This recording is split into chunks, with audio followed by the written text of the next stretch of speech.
And then I go home. Next day, I drove back to Scottsdale to return the car. And it was really like bittersweet, but things were happening so fast. Like I didn't really have time to like think too much about it. And I returned some stuff at REI and like gave the car back, and the guy Jeb gave me a ride to the airport, and I was telling him about the trip and everything. And then he was like, yeah, I'll go backpacking with you or hiking, whatever. And I was like, oh, I was like, sure. And I was just coming off of like such a high. I was like, you know, just to know that like people were willing and wanting to like hike with me, because I had done, I shit you not, like all of this hiking alone.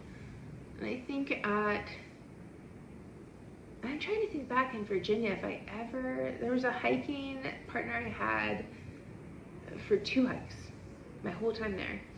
And where else? When I went to New York, I made like kind of a trail buddy in hindsight for part of the way down. And that was it. I was like, I really haven't hiked with anybody.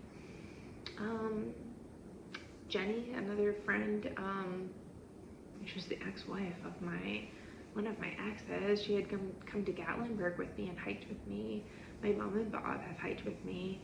I know I was a pain in the ass to them. And I think because like and they're gonna watch this, I like to take lead, okay? I like to be the leader, and that's something I've learned in this journey, is that like the whole, I've learned that I'm kind of like a diva in disguise. I thought that I was gonna be like a follower, and that was what I was meant to do, is to be like the sidekick in my life. And through this trip, at least gotta look cute for the conclusion of this thing. And I learned through this trip that like, I'm actually a leader. I was like, I am a diva.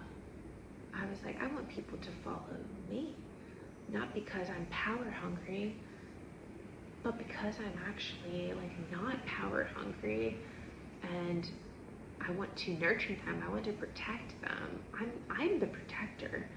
I can protect you. And it's like just this like wild feeling of like I'm meant to protect these people of the forest.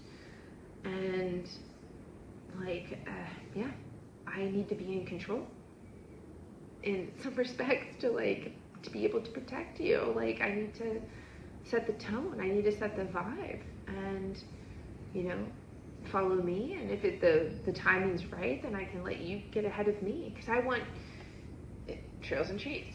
I want you to feel empowered by the end of the hike. I want you to have the FQE. I don't want to just keep it for myself.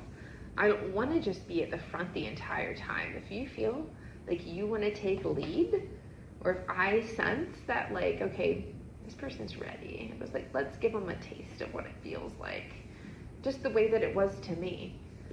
Let's let them, you know, be in front and let them have a taste, because I don't want to keep this all for myself. And that's the next venture moving forward, is that I want to, all the beauty and like, you know, that I have felt from this experience and joy and everything, I don't want to just keep it for myself. I want to fucking share it. I want to scream it to the world and have other people feel the way that I feel, or just give them a taste, or have them feel it in their own way, and maybe a different way that I felt it. But I certainly want to do something, and I'm going to be working on that. But I am a protagonist according to the Myers-Briggs. And after I'd taken that test, I was like, yes, I am the risk factor. I am the leader. I am the protagonist. I'm the one making shit happen here. I'm a make shit happen kind of gal. And you can too. And other people, you know, maybe not in the same way as me. Or maybe you just want to bask in it, and I'm willing to fucking give it. I'm willing to fucking can get it. So, I don't know. Conclusion thoughts. I went back home. I'm still feeling good. And Far East energy has transcended. It will transcend. And things are going to be okay. I just have to keep being the person I am. That's literally it. And that's so easy. And if it's not received well, then that's not the person for you. That's not the environment for me. And to move on. And so that's what I'm gonna do. And yeah, 4:23, so I'm half an hour short. Maybe I'll take some more pictures. I don't know, I'm trying to think of like the last ending statement for this whole thing. Now I gotta edit. I feel like I'm fucking tired from talking this long. Okay, here we go. Let's do this. Because I feel like this has to be on for the ending remark, whatever it's gonna be. And none of this is rehearsed, by the way. Not that you were questioning, but none of this is rehearsed. I've just had a lot of practice videotaping myself, so talking to a wall has become my specialty. But I don't want to talk to a wall anymore. I'm talking to real people. I'm risen everywhere. I'm risen in the mountains. I'm risen in the forest. I'm risen you. You've been rizzed. Cheers.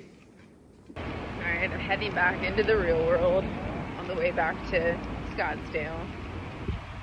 I got a prebiotic soda, and I thought it was going to be $1.50.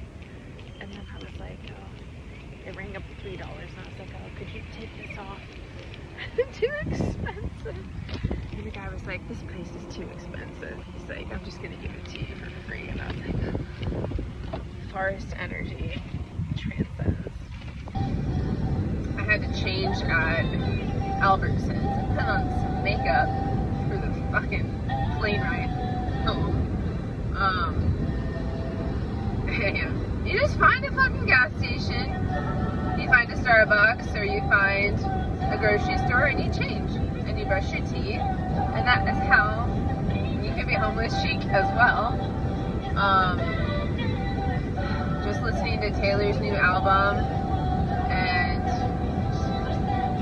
I just feel like the line shimmers that innocent life back. I feel like that's what this trip did for me, is it spread like fairy dust on me to bring my life back, the life I wanted to live all along.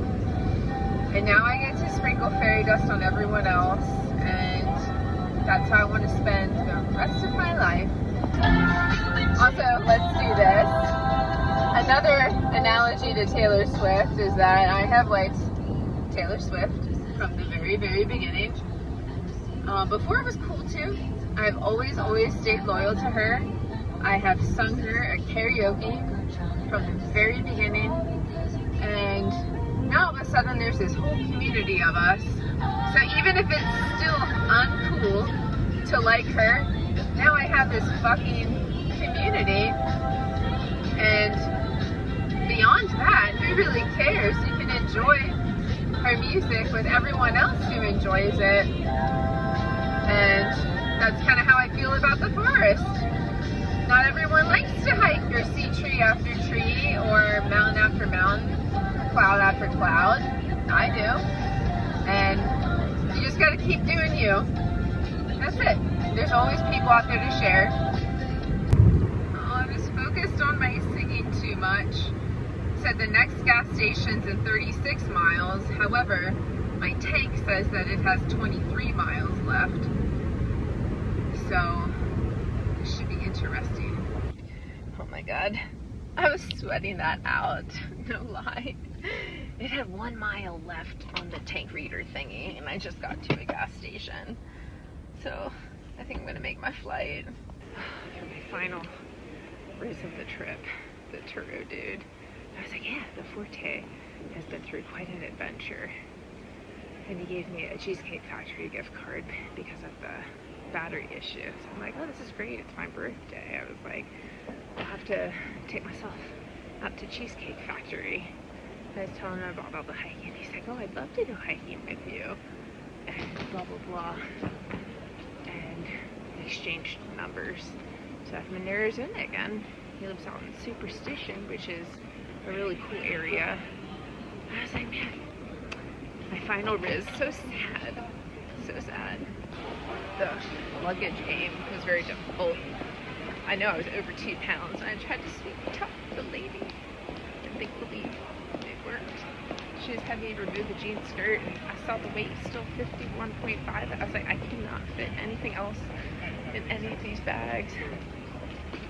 And I only had to part with my cheaper butt cushion that I had gotten off Amazon.